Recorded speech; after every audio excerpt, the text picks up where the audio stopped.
New at 10, a KCCI investigation. A new law that's supposed to make it easier for you to contact your elected officials, but is it always the case? KCCI's Ryan Smith joins us now to see how fast they respond to constituent concerns. Kevin and Stacy, an interesting little field study, that's for sure. We've all heard it before. If you got a problem, contact your lawmaker. So we enlisted the help of a Des Moines small business owner to reach out to local elected officials. The response times ranged from immediate to still waiting. Beth Montpass is a mother of 3 from Des Moines. She, like all Iowans, has a right to access their elected officials. In fact, it's the law. The legislature passed House Bill 550 requiring all public officers to post contact information within 30 days of taking office. Find your legislator. So we put local and state officials to the test. 10 people, from unpaid school board members to Iowa's most powerful politician, Governor Terry Branstad. Let's contact Matt. First up, State Senator Matt McCoy. And just moments after the initial Google search, I was surprised to see your cell phone number listed on the website. Beth is speaking directly to her senator. No appointment, no visit to the Capitol needed. It doesn't do the public any good to talk to machines.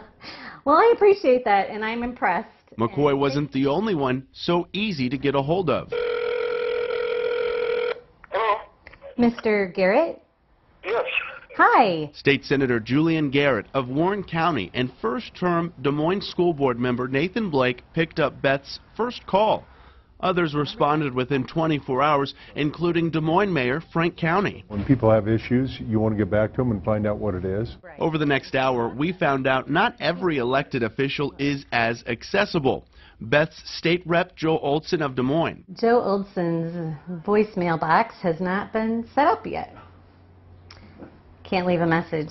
That disappoints me. It surprises me. As of Wednesday, Joe Olson and Speaker of the House Craig Paulson have not returned Beth's calls and emails. Paulson's listed number directs callers to the legislative switchboard, closed during off-session months. We want to talk to somebody. We don't want to hear an automated recording. As for contacting the governor, we can get anywhere from dozens to hundreds of phone calls a day. The governor's office does not have a policy requiring a timely constituent response.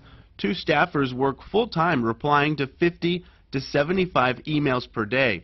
6 days after Beth submitted her question through the governor's website, still no response. I would hope and expect that the individual would be receiving word back from our office in the very near future. Checking back in with Beth 1 week later. This was a real test of, can anybody get a hold of these people? 7 of 10 personally responded to her calls and or emails. With Congress's approval rating at an historic low, this mother says our local elected officials get it. People that responded right away gave me their personal cell phone number. They apologized if they were on vacation and it took a day. People were great. I'm impressed.